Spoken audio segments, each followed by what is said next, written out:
I'm back. Isn't that great? So it's been a few weeks since I've last uploaded.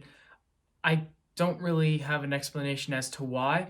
But anyway, I'm back, and I thought that it'd be a great idea to go through something that is still scary, because that's my thing. But I mean, like, something that's not really in the spiritual realm.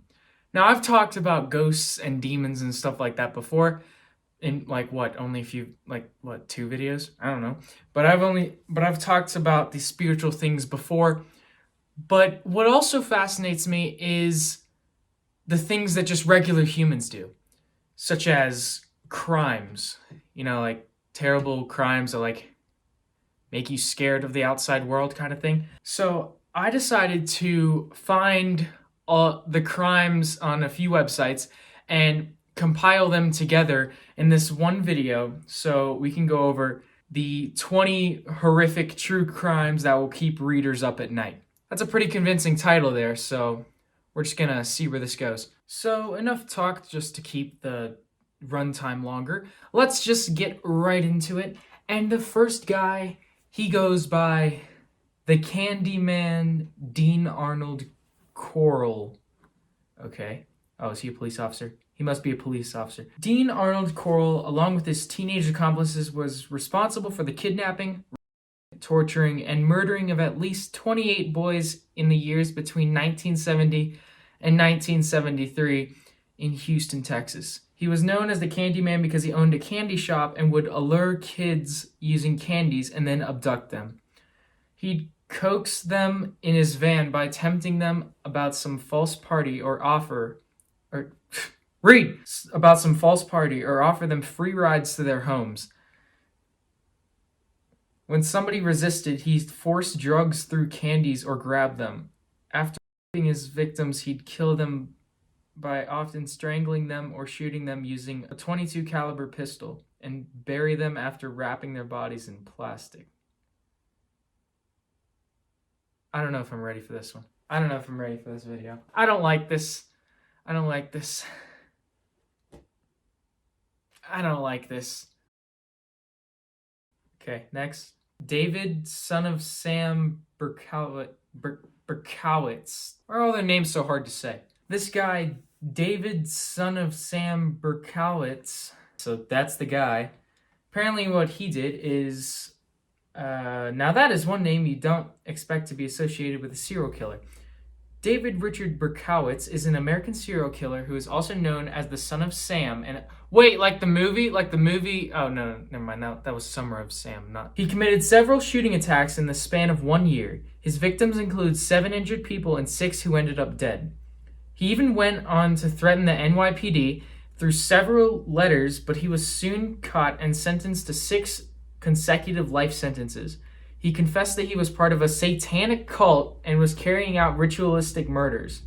He even went on to say that his neighbor's dog was possessed by a demon and that it was the dog who asked David to carry out the killings. Now, I've heard a lot about these satanic cults and everything, about people like drinking blood and all that, like how people thought something with Democrats do. I don't know. Maybe it was just something I heard in Borat. Hillary Clinton drink the blood of children? That's what we've heard. Yeah. Or I've heard. It's been said. Look, I really have no idea why people take all these satanic cults so seriously. Obviously not part of one. They're more of atheists rather than anything else.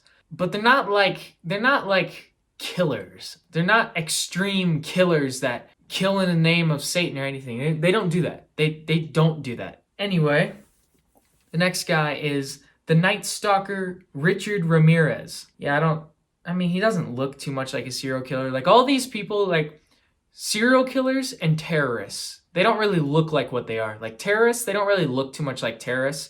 And serial killers, they don't look too much like serial killers, which is kind of scary if you think about it. He was known as the Night Stalker, the Walk-In Killer, and the Valley Intruder. Sorry, I'm not really trying to make any jokes in this one. This is more of a serious topic. I'll let the editing do the humor for me. He was responsible for killing somewhere between 13 to 17 people.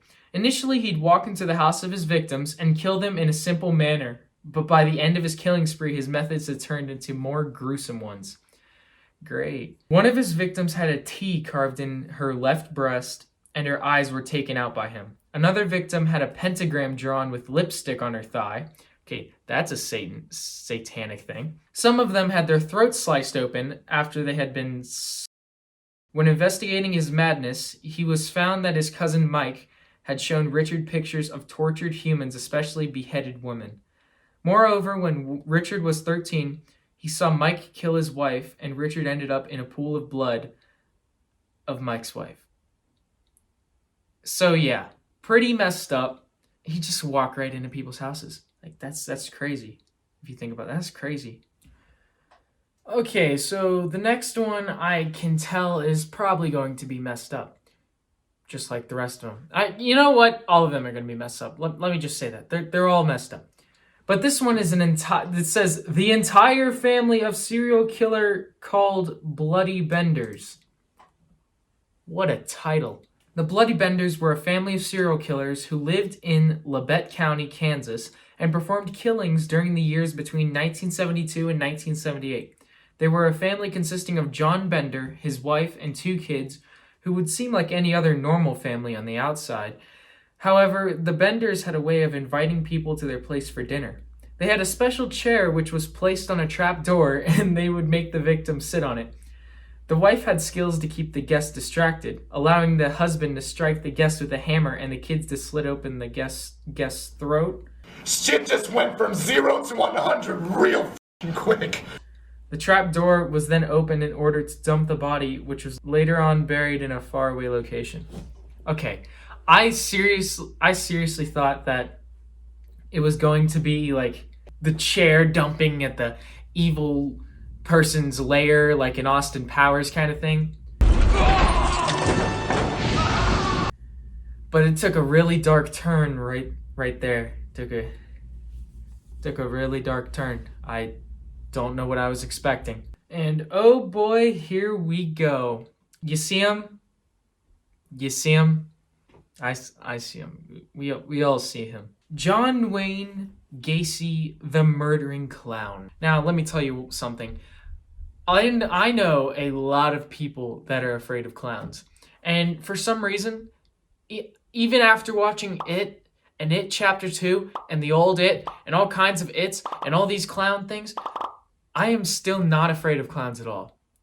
I've just never been afraid of clowns. I don't know why. They're just not scary to me, even after all the serial killing stuff. So let's see if this changes my mind. So, John Wayne Gacy, the murdering clown. John Wayne Gacy Jr. was an American serial killer and who lived in Chicago.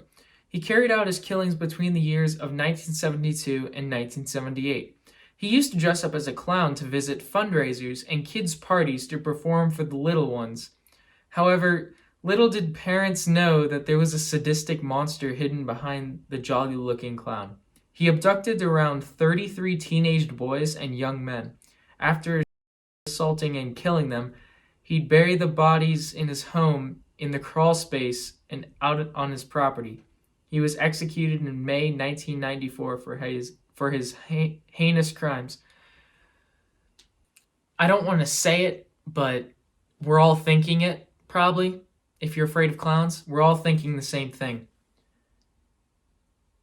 He's dead. All right, so the next one is the serial killer who inspired all the horror movies. I don't know about all of them, but I know for a fact that is the guy from Psycho. His name is, what was it? Crap, what was his name? It wasn't Bateman, because that was American Psycho. Norman Bates, that's it, Norman Bates. Edward Theodore Gain, was an American murderer and body snatcher who was also known as the Butcher of Plainfield. He killed 2 women in a span of 3 years. He's regarded as one of the most horrible killers in the history of mankind, since he used to visit graveyards to dig out bodies and make trophies and other stuff to decorate the house from their bones, flesh, and skin. When his home was searched, the authorities found such horrific sights in there that it would make anyone shiver in horror. There were chairs covered in human skin, a lampshade made from facial skin, 10 women's heads peeled off on the top, bowls made of skulls, noses, two heads in a bag, a belt that was made from female nipples, and 9, I don't want to read that, placed in a box. Many horror movie characters are inspired from him such as Norman Bates, Leatherface, and Buffalo Bill. So obviously Leatherface is from Texas Chainsaw Massacre, and Buffalo Bill's from Silence of the Lambs. Why would you want to do that to somebody? Like, what makes a person want to do that to somebody? Like, do all these things? Like, what makes you want to do that? That's my big question here. What makes a person want to do such horrible things to another person? Next one is murdering victims for satanic ritual. Didn't we just go over that? Robin what's with all the complicated names? Like, seriously, Getchit, I don't know, was an American killer who murdered 18 people in a time span between May 23rd, 1981 to October 8th, 1982. Robin made a group of homicidal associates, and together they were known as the Ripper Crew, or the Chicago Rippers. They often drove on the streets of Chicago in search for prostitutes whom they could easily abduct. After abducting them in their vans, they would bring them to the Getch's apartment, where they'd sacrifice them in a horrible satanic manner. They'd cut off their breasts and eat them while, whatever his name is, would read from the Satanic Bible. They also claimed to rape the victims. Now, as horrible as all that is, I actually have now I want to look it up.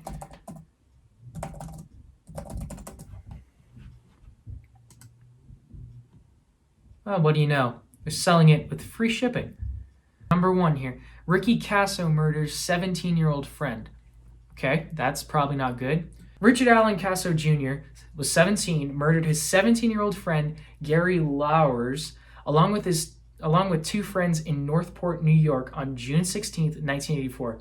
At the time of the murder, he along with friends and Lowers was high on mescaline. I hope I said that right. They were in the woods practicing occult stuff. Okay. Long before this, Lowers had stolen PCP from Caso, and ever since that, they had bad blood. While making fire, Caso teased Lowers about how they should make fire using Lowers' hair, which led to a fight.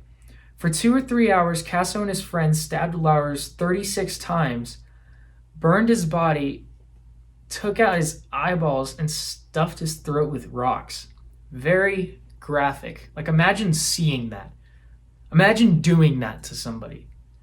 Don't imagine doing that to somebody. While they were covering his body with branches, thinking him to be dead, Lowers woke up and they attacked him again until he was confirmed dead. Later on, Caso and his friends were arrested. 2 days later, Caso hung himself in the jail. Turns out there are no happy endings in these stories, though.